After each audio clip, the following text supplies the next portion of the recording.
Good morning प्यारे बच्चों। मैं कंचन पारिक MD MCA कक्षा 5 में आपका स्वागत करती हूँ। हमने पर्यायवाची शब्द शुरू कर रखे थे। उस दिन मैंने आपको कुछ पर्यायवाची बताए थे। आज मैं थोड़े से और बताती हूँ, आपने अवश्य याद करना। चलिए अब हम शुरू करते हैं। सबसे पहले आँख। जो हमारे आँख होते हैं उन्हें हम लोचन, अक्षी, नेत्र, नयन ये भी कहते हैं, इन्हें चक्षु भी कहते हैं।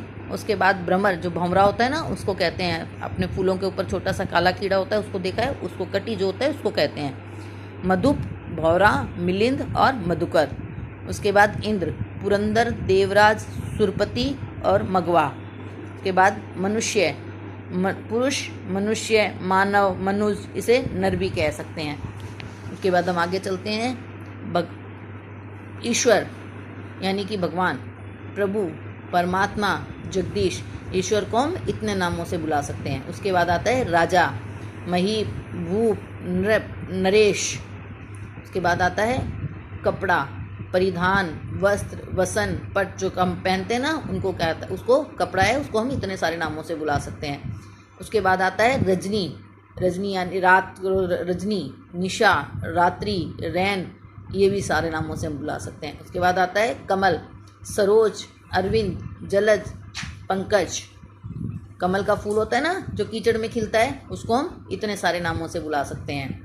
उसके बाद आता है वन, जंगल, अरण्य, कानन, विपिन, इतने नामों से बुला सकते हैं। उसके बाद गणेश, गजानन, गणपति, लंबोदर, विनायक और बहुत सारे नामों से और भी अन्य नाम हैं जो मैं आपको सारे बता दूंगी, पर आप याद नहीं कर पाएंगे, इसलिए जो आसान से हैं आप उन्हें नाम याद कर लीजिए। विष्णु, माधव, दामोदर, हरि, नारायण और ये सब नाम हैं। और गंगा, भागीरथी, सुरसरी, मंदाकिनी, देवनदी। जो गंगा नदी है उसको हम इतने सारे नामों से भी बुलाते हैं। अब मैंने जो आपको इतने सारे नाम बताए हैं, आप इन्हें याद कीजिए और अच्छी तरह से लिखने का अभ्यास कीजिए। किसमें मात्रा कैसे लगती है, जैसे गणपति, गणपति, गणपति में छोटी की मात्रा लगी हुई है। विनायक, विनायक में छोटी की मात्रा लगी हुई है।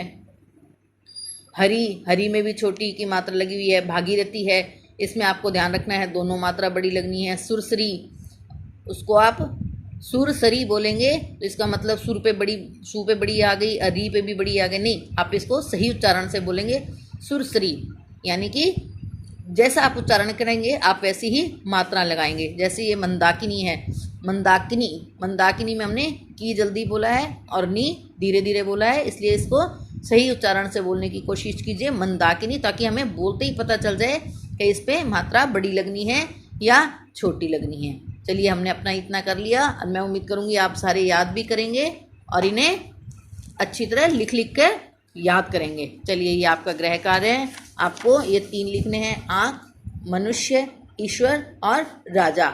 ये 4 मैं आपको याद करने के लिए दे रही हूँ। आप सबके 2-2 पर्यायवाची लिखेंगे और उन्हें करेंगे। धन्यवाद।